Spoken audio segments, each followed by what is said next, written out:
Bueno, ahora nuestro siguiente expositor es el profesor Giorgos Ioannou, quien posee un grado de magíster y doctorado en la Universidad de Essex del Reino Unido y que actualmente actualmente dicta distintas cátedras de pre y posgrado en la Universidad de Chile y hoy nos presenta su ponencia Metonymy and Frame Integration y lo recibimos con un aplauso.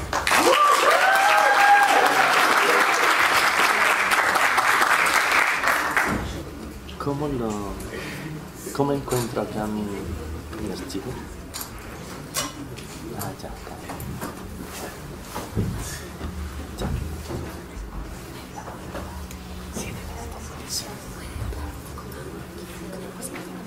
Un poco más. Ningún problema. They asked me to speak a little bit more because we have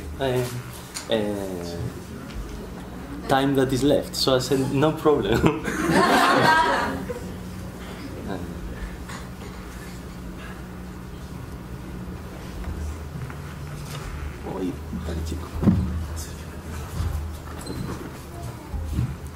I hope it's not so little there.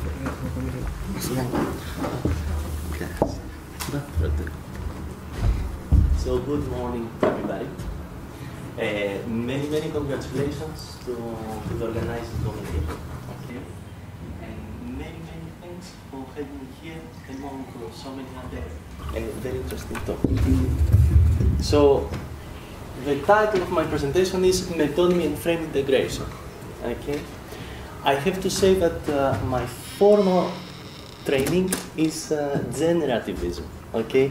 So metonymy is not really a theme that is very much touched in the framework of generative grammar, okay? But I have an almost obsession with the issue, if only because it is everywhere.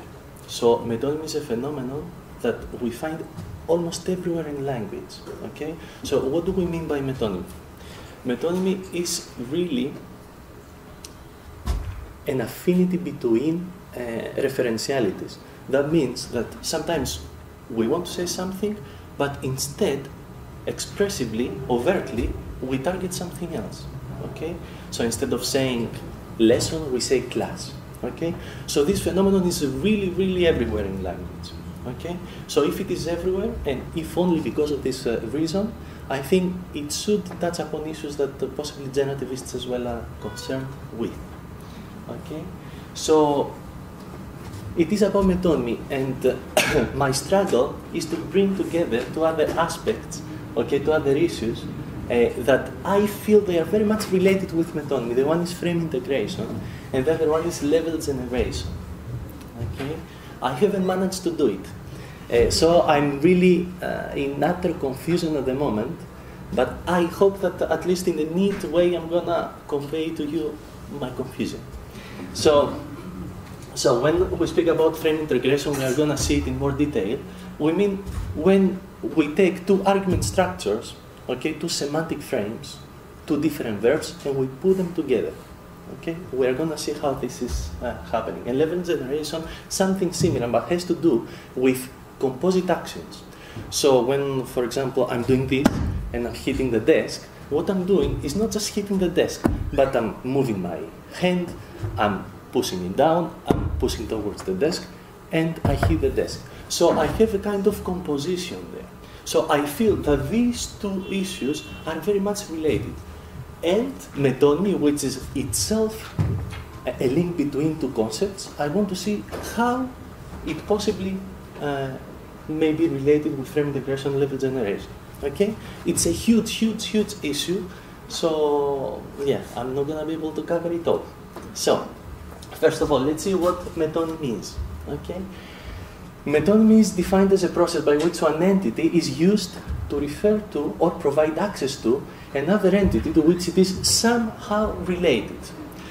It is a phenomenon that has already been spotted from antiquity. Okay? So Aristotle himself says that there is a kind of scale.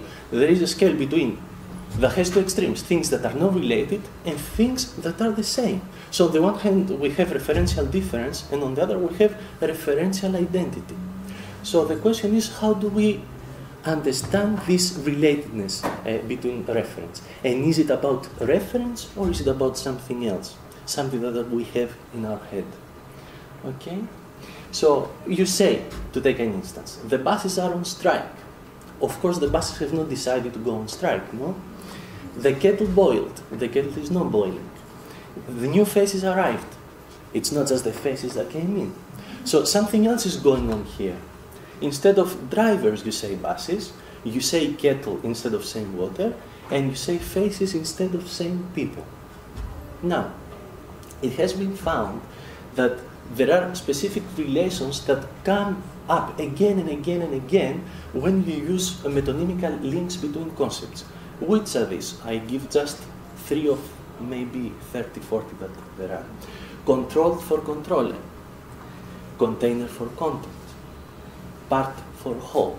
Part for whole maybe could subsume all the others, because somehow when you speak about two things, very, very often the one is part of the other. Like when you say faces and people, the faces are part of the people.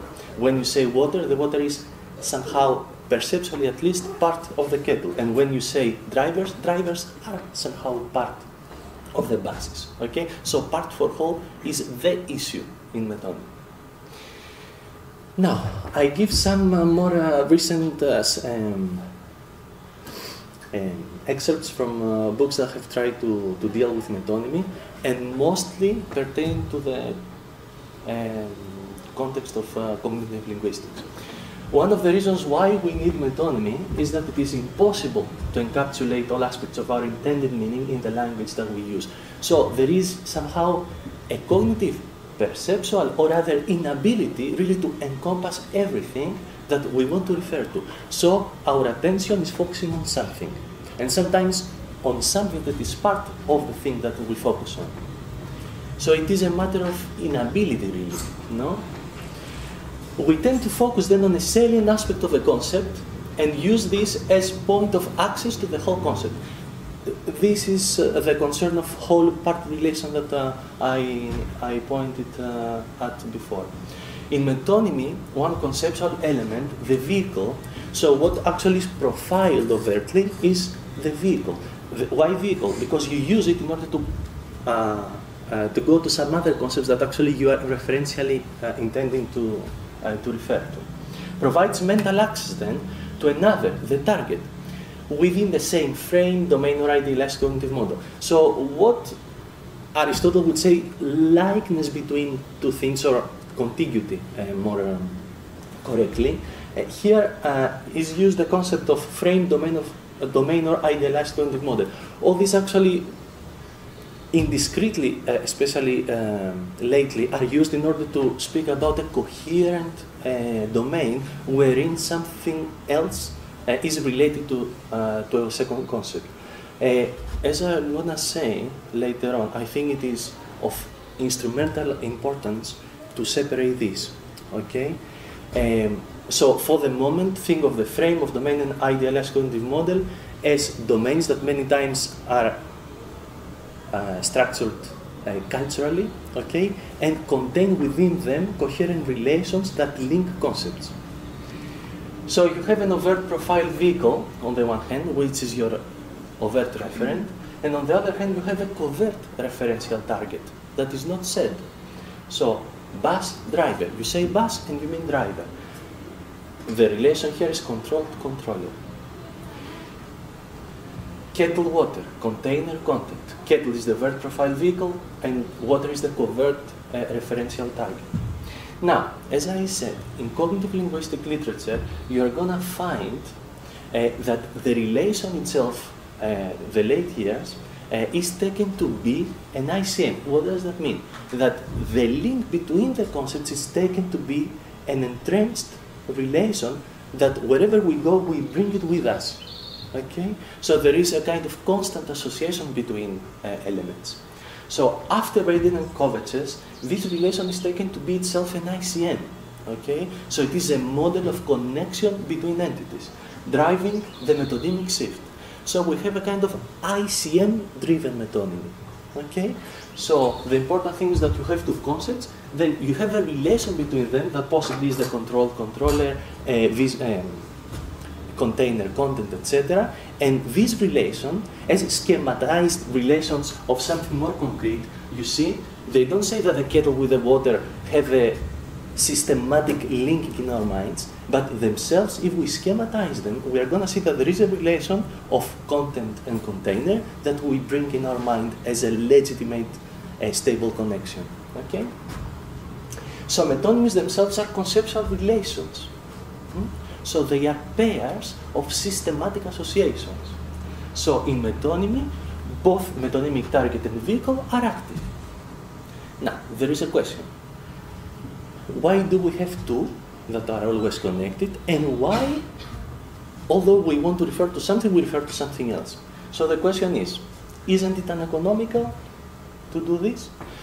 If the ultimate aim of metonymy is to give access to a referent that is different to the one profiled, that is overtly expressed, wouldn't it be more economical to directly access the intended referent? It is a plausible question that has to do very much with the computational capacity of language, no? Most of the times when you see such issues, it is because language is trying to do two things at the same time, okay? So metonymy keeps a balance between referential precision on the one hand, so I want to speak about this, but also some cognitive salience. So there is something that has been established as a legitimate conceptual connection, okay, as a salient concept, for example, the container. And on the other hand, there is something that you want in your discourse, in your online discourse, to refer to. So we can understand metonymy as an accountant that is trying to do two things at the same time. On the one hand, it says, oh, I have something that urges me to speak about something because I have established it as a very salient concept in my mind. But actually, I don't want to speak about this. I want to speak about something else. So there, it is the connection that is activated. So instead of speaking about something else, you speak about something else. Okay? So the one has to do really with concepts, and the other has to do with discourse. So you have container and content in the case of the kettle and water, and you have on the one hand cognitive salient and referential intended. So on the one hand you have conceptually prominent, and on the other you have discursively relevant. So what is relevant to my discourse? Okay, it's not the container, it is the water.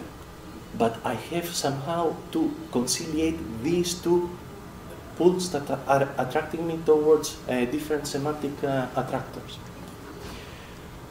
Now, there have been principles found to operate over the directional possibilities of metonymy from a vehicle to target. So, somebody can say, if I have two concepts, why do I go from one to the other and I don't go from the other to the one?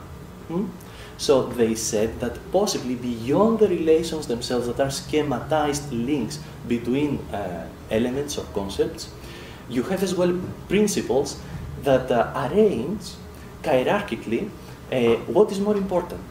So you have human over non-human. So you have a human and a non-human, then you are going to speak mostly about the human, not the non-human. Interactional over non-interactional. Functional over non-functional. Visible over non-visible. So in the case of the kettle and water, for example, we will have the interactional over non-interactional. That's why we say kettle, because it is the kettle that you interact with, not the water itself. And visible over non-visible. You don't see the water inside. Okay? This is an example, etc. There are many, maybe 30 of them, yeah? Now, that was the context. What are the problems with an ICM-driven metonymy? As I say again, what is ICM-driven metonymy? That you have schematized links between concepts, okay? And this itself is a pre-structured connection. So, the one problem I find is the invertibility of metonymies, and the second is the multiple targets for a single vehicle. Okay? Let's first see the invertibility of metonymies as a problem. The drivers are parked. The buses are on strike. Here I say drivers instead of buses. Here I have controller for control, if it is a principle, if this is the conceptual link. But in the other one, what I have is buses instead of drivers. So I have the invert. So here I have control for controller. I have a kind of conflict there. Why? Because for the very same invertible metonymies, I have on the one hand human over non-human operating, and on the other have interaction over non-interaction. Okay? So I can very easily say also the drivers are on strike, the drivers are parked, the buses are parked, the buses are on strike. So I have a total invertibility here. Okay? That tells me that these principles are not really enough in order to explain the choice. Okay? So mutually conflicting then principles point towards something, which in my opinion is a space greater than the one that constitutes the metonymic ICM. So there are some other conditions that come into play and tell me, you know, the semantic space that you are dealing with is not just the relation between two concepts, but there is something more. Okay? Something that possibly metonymy itself is building. So that was the first problem. The second is very much related with the first one. Okay? It has to do with having one target, but very many possibilities of vehicles. So let's see an example. Unlock the door. Answer the door. Here I refer to the lock. So I say unlock the lock really. When I say answer the door, actually I mean answer the person. Okay? So here I have whole for part in the first one. Door, lock, etc. But when I have door and person, what do I have really? I don't have a very easily bounded domain. Okay? So I put a question mark there. What is really the domain that this is operating, that this metonymy is operating? Let's try to see if this is invertible. Open the lock, unlock the door. Open the door, unlock the lock. It works fine. This is invertible. Open the door, answer the door. Answer the person, open the person. No. Okay? So, what I want to say, that if we take this schematization, these metonymic schematizations, and we elaborate on them, and we find the real concepts, we are going to see that referentially there is intended something else beyond the schematization. So I possibly have a systematic relation that is legitimate, like container, contained, etc. But also I have to assume something that is built that is beyond this metonymical level. And possibly it is metonymy that builds this space. So here I have a non-invertible relation because it's not 100% substitutable in all contexts that metonymy operates. So I have a door and lock with the vehicle and target respectively, and then I have door and person with the vehicle and the target respectively. And I have something interesting. I have door and lock in a whole part relation, but I have door and person not in a whole part relation, but within something bigger. Okay? So, referential intention here exceeds the ICMs of door and person. It goes beyond. Referentially does go beyond. It constructs something else. And in the case of door and door, we meet the problem that I referred to before, which is one target for one vehicle for multiple targets. So door participates in two ICMs here, one invertible and one not. So the hypothesis is the following. The assumption is the following. That because I have these two look like being related. So I say that the metonymic invertibility and part-to-part metonymy, so the ability to invert things, and the part-to-part metonymy within the ICM that is exceeding the metonymic relation are somehow linked. Okay? Itself means the domain inclusion that exceeds the conceptual makeup of metonymic vehicle bans real invertibility. So it is easy, it is a fact that has been pointed out by Brayton and Kovacs, that when you have a domain that is with a part in a whole part relation, then this is more easily invertible. So the domain inclusion that exceeds the conceptual makeup of metonymic vehicle bans really invertibility. Okay? Which, if rephrased, means the following. The metonymy expands the referentiality of the vehicle, but at one single cost, ban on invertibility. This makes sense. you have frames that do not have anything in common really, so they cannot be understood as a coherent gestalt. So when you take two things to put them together, then you cannot really go from the vehicle to the target and vice versa. You go just from the vehicle to the target. So you have a possible connection between door lock, and you have two possibilities, a dual possibility of the vehicle. A metonymic vehicle then has a dual possibility of extending its reference. First, get access to the domain included in the vehicle, so it looks inside and it takes, I want one part of me, or selects one of the innumerable ICMs inclusive of the vehicle. The question then is the following: what regulates really the ICM selection? It cannot be the ICM itself, this is constructed. And not the vehicle alone, of course, okay? Because if I say door, it is just a word, okay? There must be some interaction. So, remember what I said before, the ICMs, frames, and domains have to be separated, okay? Because possibly they are of instrumental importance to the way metonymy works and to its classification. So, I say that a domain standing in between, which is frames, okay?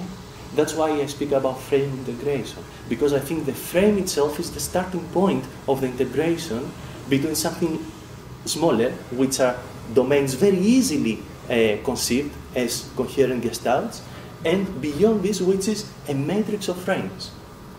So, I think we have to separate the domains between things, frames, and ICMs, understanding in linguistical terms the things to be really the arguments. Okay? The frames to be the semantic frames, so the argument structure, and linguistically speaking, the semantic, the ICM to be a matrix of frames.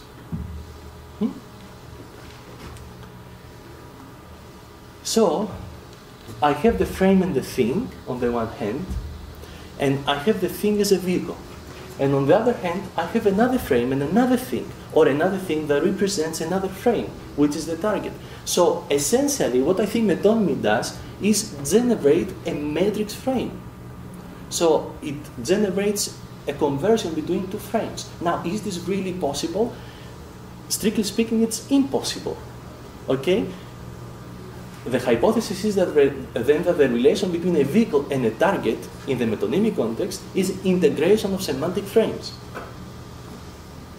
Now, I said that I am a generalist, so I'm trying to conciliate different convictions. So I will refer to an excerpt from Chomsky, and it is the only one that I found Chomsky is referring to something that has to do with metonymy, which is metaphor. So what does he say? Merge of elements, so you take linguistic elements, can apply freely with some constraints. Yielding expressions interpreted at the conceptual intentional interface. What is the conceptual intentional interface? It is the concepts and discourse.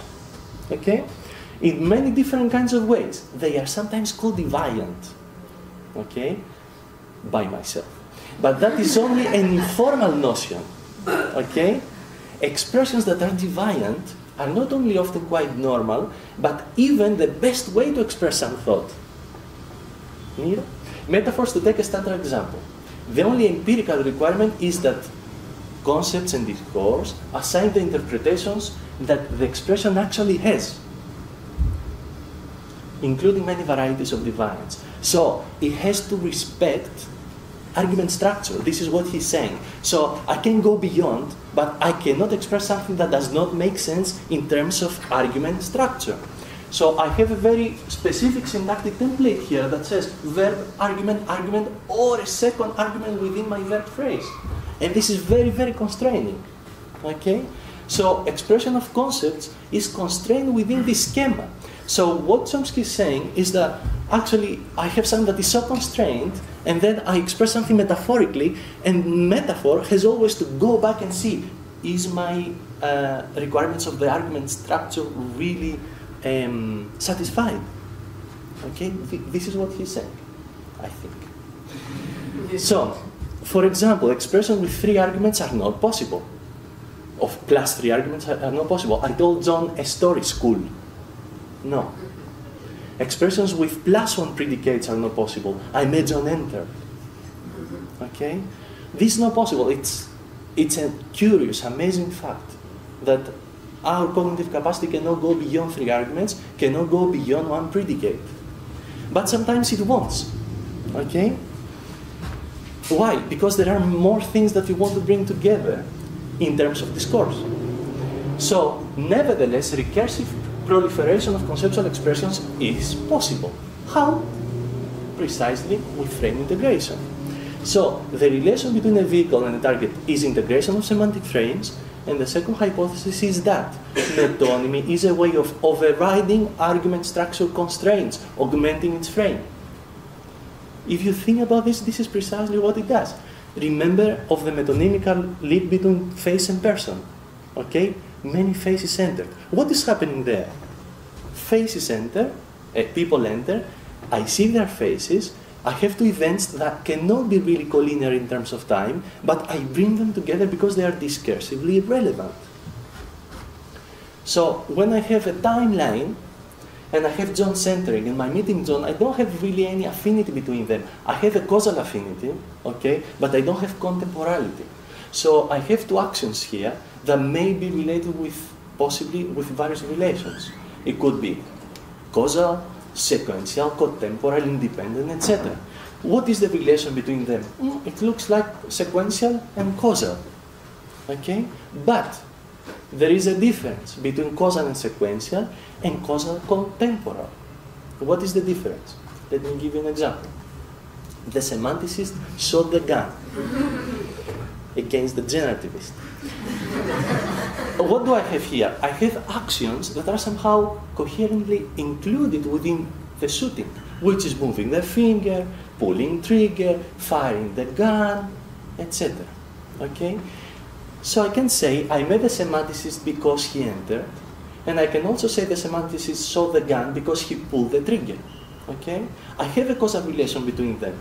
But if I try to reduce it in relations of temporal kind, it doesn't work. I met the semanticist after he entered, it's fine. But I cannot say the semanticist saw the gun after he pulled the trigger. Okay? Why? Because there is a contemporality there. Inversely, I met the semanticist by him entering, no. The gun shot by him pulling the trigger, yes. So contemporality and causal relation are different. There is also then a substantial difference between contemporality of one action and a second action, a contemporality of A1, one action then, and the given action causing the second action. So, for example, moving finger is contemporal to causing pulling trigger, and pulling trigger itself. But when I have entering, this is contemporal to causing meeting, and only contemporal to causing meeting. It's not contemporal to meeting itself. So there is a difference. In general, if you see the semantic representations, they are trying of argument structure, they're trying to capture this, the contemporality. Okay, that's why they have all these variables. There is an X such that X, because they want to really link and depict the affinity between spatiotemporal overlapping between actions that composite an event. Okay, this is Goldman 1976. This is what he calls level generation. Okay, so I ask the question then, to what extent do non-invertible metonymic shifts integrate non-contemporal actions? So one of the sub-hypotheses is that actually when you have level generation, one of the levels of your actions escapes the contemporality with something else. So you have to bring it back together. And metonymy is one way of doing this. Okay? Now, imagine that you have an object. Okay? You can invert it perceptually, and the topological properties we can say of a single moving object are time reversible. Why? You cannot do the same with an event. I have a particular here, okay, that I can do whatever I want. Why? Because there is a total association between the subparts of this insofar as the relation with time and space are concerned. So I have an object that moves perceptually. It doesn't really matter that it is this one that moves. I can move myself, okay? But also the object itself can move. What do I get here? Again, I get an invertible relation, okay, of space and time. Why? Because, again, I have somehow intransitivity. I have an argument structure that is very, very simple. So, here I enter a realm of speculation. I would say that time and space in the case of objects are correlated. Why? Because there is a totally perceived association between all of its parts and in all locations within a domain. So if you could envisage this as a function, you would take a correlation, you would take something that is completely invertible in time, okay? But it's not the same with argument structure. And the more layers you build, the more levels of action you are generating. This is a phenomenon that is called supervenience, okay? Then it is more difficult for you to go back. So if you get good gestalts that work very nicely metonymically one and the other way, it is precisely because you have a domain that is coherent regarding all of its parts, but not in an argument structure, not when you have two frames.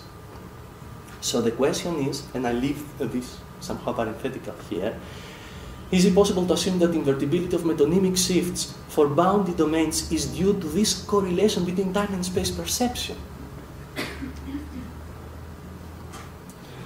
Now, let's back to the case of the frame integration. And when we speak about frame, do I have time? You know? When we speak about frame integration, we have to pay justice, first of all, to the theory of space blending, okay, Fauconnier and Turner. So, what does that mean? It means that you have a conceptual whole, which is your first input.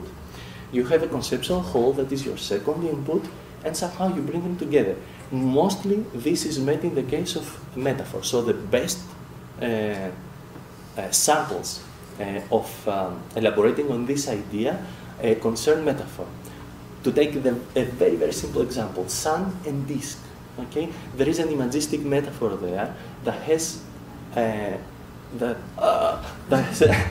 why do you tell me yes? You have time. No. So you have some commonness, okay?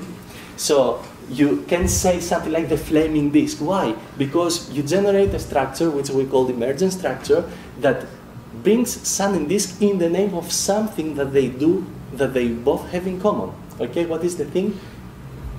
We call it generic space. It is the circular imagistic scheme of both.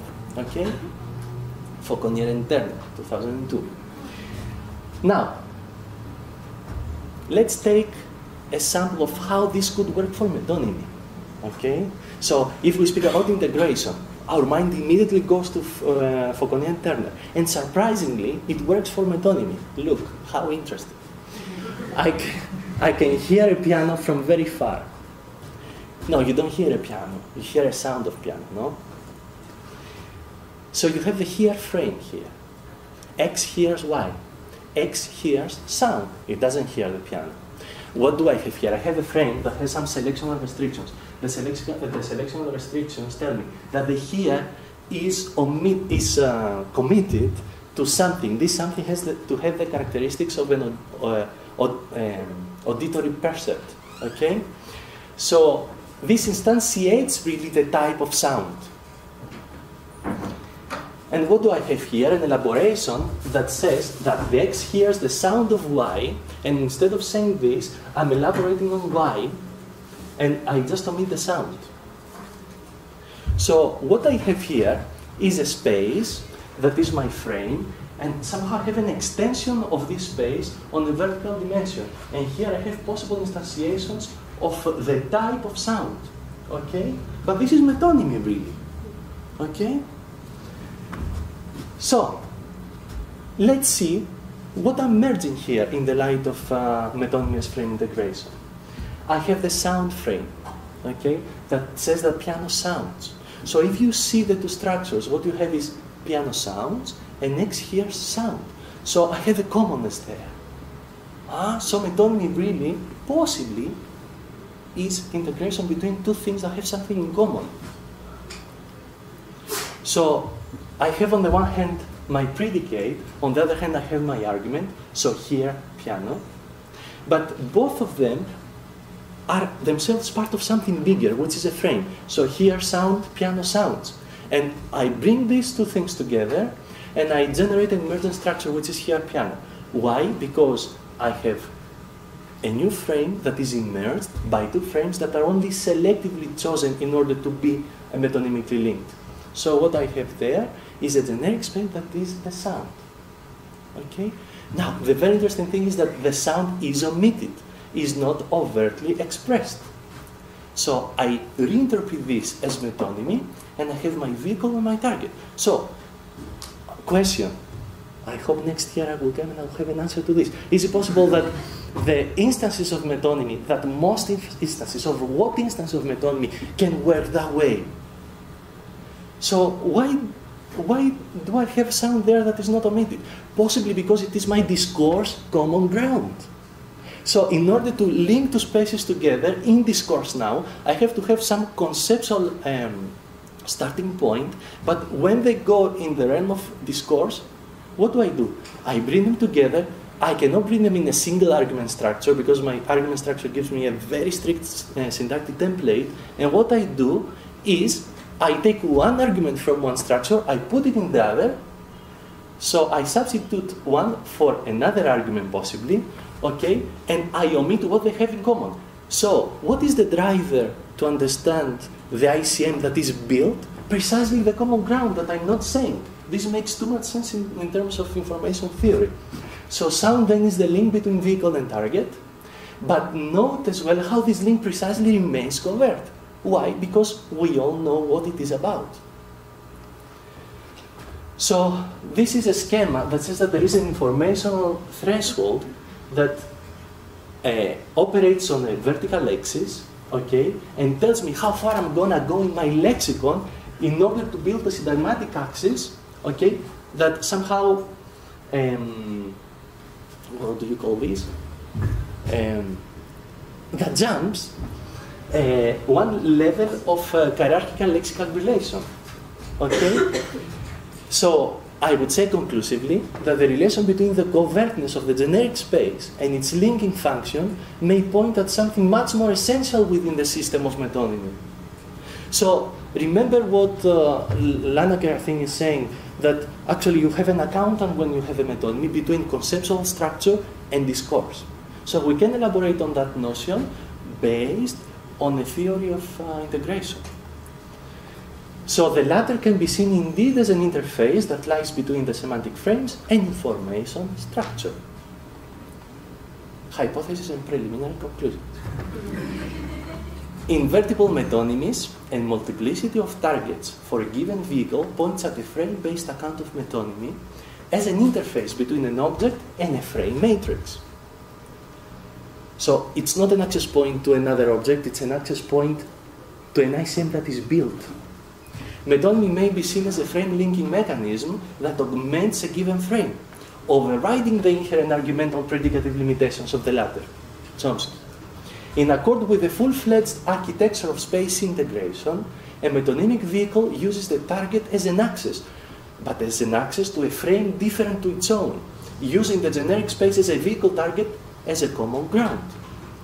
And finally, metonymy then may be using its generic space as a link between conceptual structure and discourse informativeness, passing the just right information threshold so that my discourse becomes informative.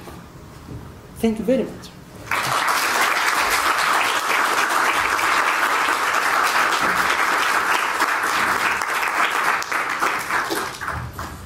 I don't know if you have any question. Sí, eso iba a decir. ¿Alguien alguna pregunta?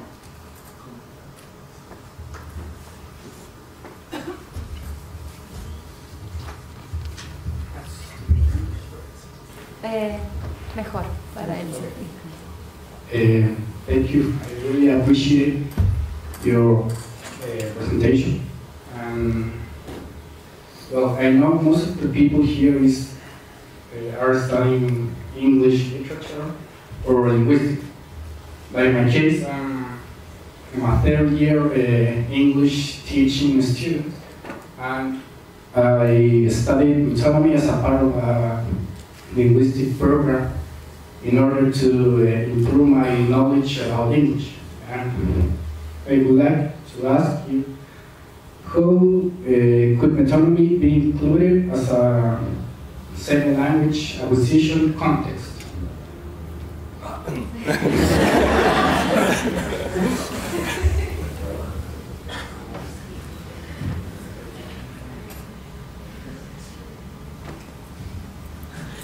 Okay.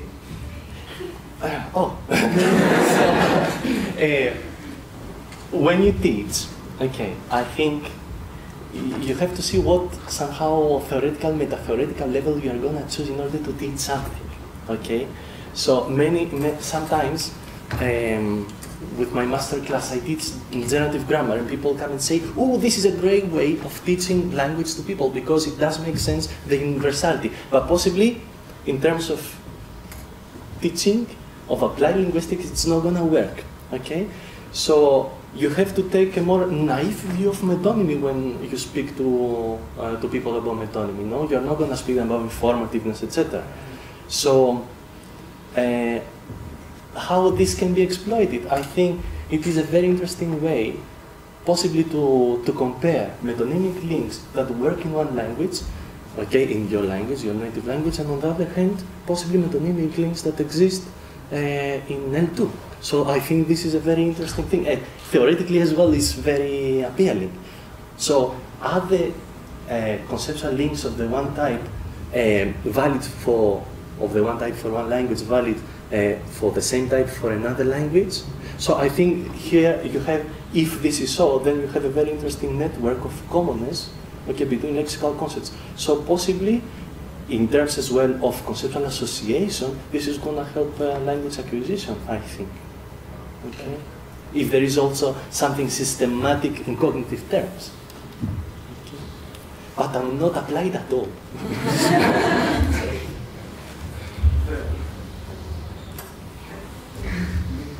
Well, first of all, thank you for your presentation. It was amazing. Some words that I'm going to try to make sense here. Some words that you stood out to me, like make sense, frame, perception, essence, conceptual, structure, because they seem very learned to me. Like you learn the association of concepts, but you talk about ITM, which is somehow a mechanism that we have like in our brains. But a lot of metonymies are not as apparent as people make them seem, because you talked about things, a frame of reference that it almost seems logical, but it's not necessarily so, because not, for example, little children who haven't learned like these obvious frames and concepts. For example, if you say answer the door, they might not understand, and I have seen this, or the kettle is boiling, they actually think like the kettle, the object, is boiling. And it seems like, how do we deal with that, with like the paradox of something learned and something that everyone, when we grow up and when we analyze it, it seems like such a logical, obvious relationship, but there are a lot of people that don't necessarily seem like that, and especially little children, but also sort of kind of very literal people, let's say, like that.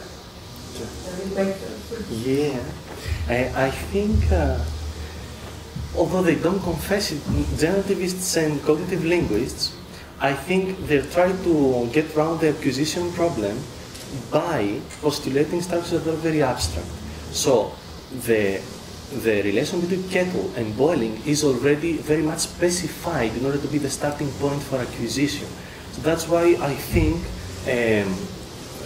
Braden, Kovacs, etc. postulate a level that is lower than this, which means underspecified. So container content. If you speak about container and content, they are going to tell you, yeah, this is universal. Okay, this is the path through which a referential elaboration is going to take place. So it's not that there is a metonymical link, okay, that we bear in our mind once we are born that says kettle water. No, but possibly there is an already there or very easily construed relation between container and content, okay, which gives rise then to referential proliferation. So when we speak about discourse, actually we're speaking about proliferation of referentiality, no? So yeah, it doesn't, when we speak about discourse, again, we're not going to speak about children. We're going to speak about people that are already in full command of their language, okay? That's why it is an interesting issue as well. How do you connect the conceptual level with discourse? There you have many levels of gradual elaboration. And it is one of the interesting things, how you get from something that is abstract, conceptual, innate, to something that is a discourse practice of an adult. Okay? It's a very interesting issue.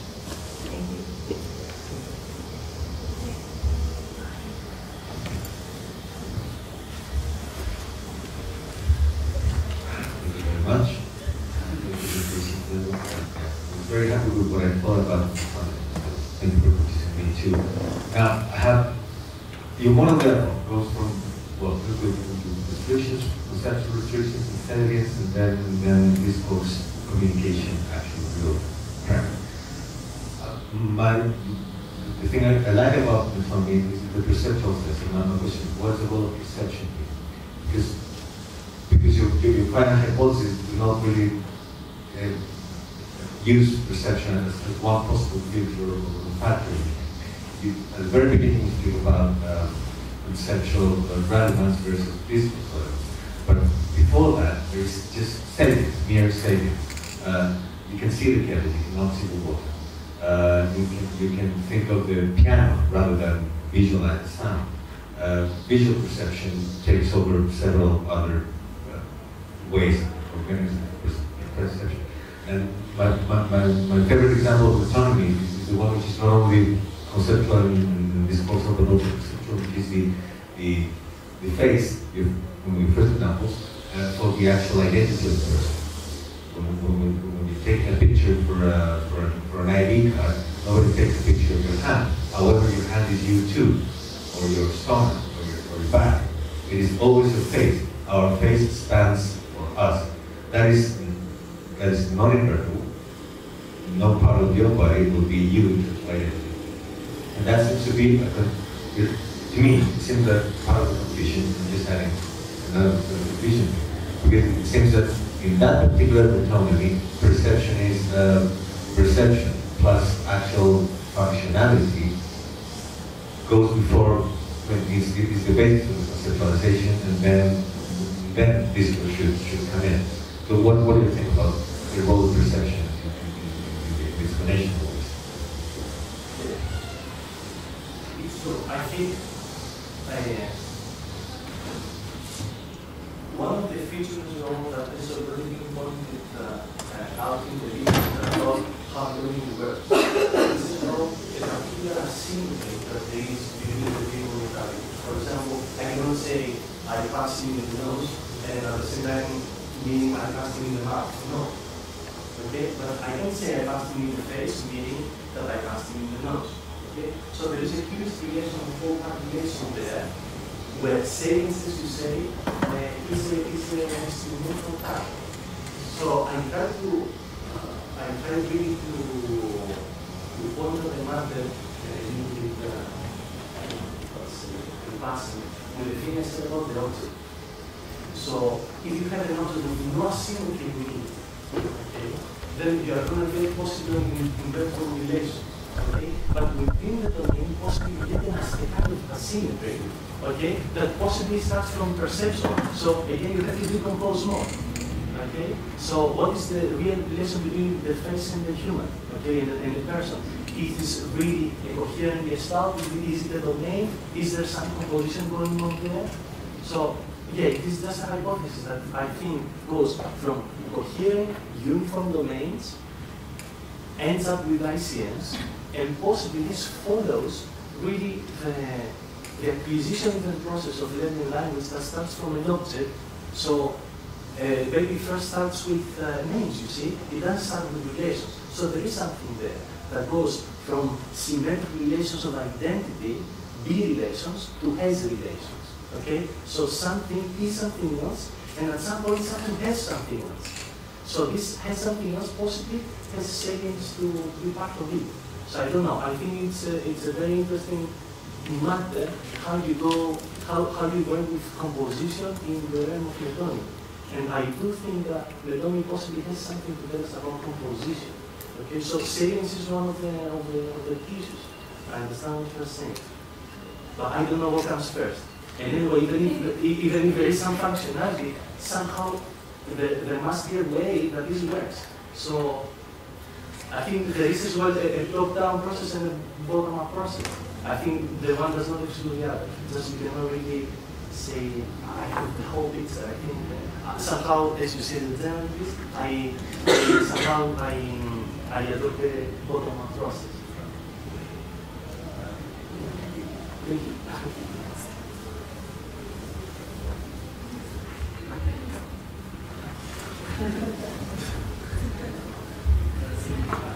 Thank you for your presentation. I was going to ask just a very simple question. When you talk about your question finally not being able to be answered because all the factors are for some else, I was going to ask maybe a naive question regarding the generic space between the target and the vehicle. Isn't the fact that the generic space is being used as a common ground for the metonymic link, isn't the fact that this common ground is not overt and therefore needs to be processed by the mind, isn't that enough to make us to make it enough of an efficient process of information transfer in order to be referred to just the direct reference to the target? And if so, why is it not enough in cases? It's not enough what? Why isn't the fact that we have to process that information and therefore make the process inherently sort of salient for our brains, why isn't that enough to explain why the metonymic reference is used instead of the direct reference to target? Why isn't or why is it? Well, first of all, is it enough? And if not, what?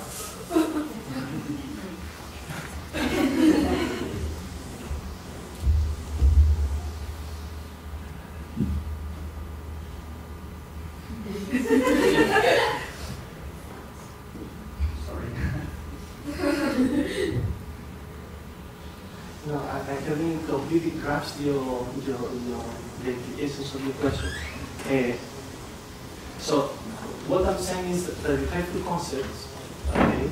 And actually, instead of saying that you have a direct link that links them, actually what links them is a common ground that is not set, and this somehow gives me the driver towards what direction my vehicle is gonna expand. So I don't know really the significance of asking why is this enough or is it not enough. My point is rather whether if the process is somehow more demanding in terms of the energy that you need in order to process that. Why is it then referred to the direct reference to the target if it would be far more efficient to just say the word that you actually need? In other words, it's why metonymy? I know this sounds like a naive question after. I would say because, as I tried to explain, to me it seems that the link is not enough. So if the link is not enough, then you must have a way of knowing what is enough. So how do you quantize somehow reality in order to say my reference goes up to this environment? It doesn't go much up to that context. Okay? When I say answer the door, how am I gonna able to say that I'm not saying answer to the guy who's sleeping in the next neighborhood? Okay? Why am I able to do this quantization of my discourse? So I think this is the thing. So I say that the direct link is not enough in order to give me somehow relevance. So in order to have relevance, I say that possibly you have a top-down process. I think towards that direction is the concept that I'm going. But also I say that possibly, because you start from the words, you don't really know the environment. Okay? I mean, you know the environment, possibly it helps you, but you start with words. Okay? You don't start with an environment. Okay? So if you say that I have to comprise my reality in order to be discursively relevant, then you have to have some access point to that space. So I don't think that the metonymic game itself is enough.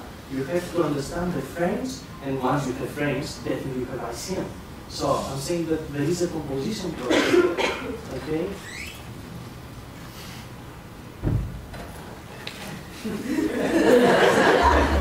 Bueno, entonces agradecemos al profesor Navarro por la presentación. No tenemos más Roma, debe. ¿Es muy larga la pregunta? Ya. Entonces le damos un aplauso nuevamente.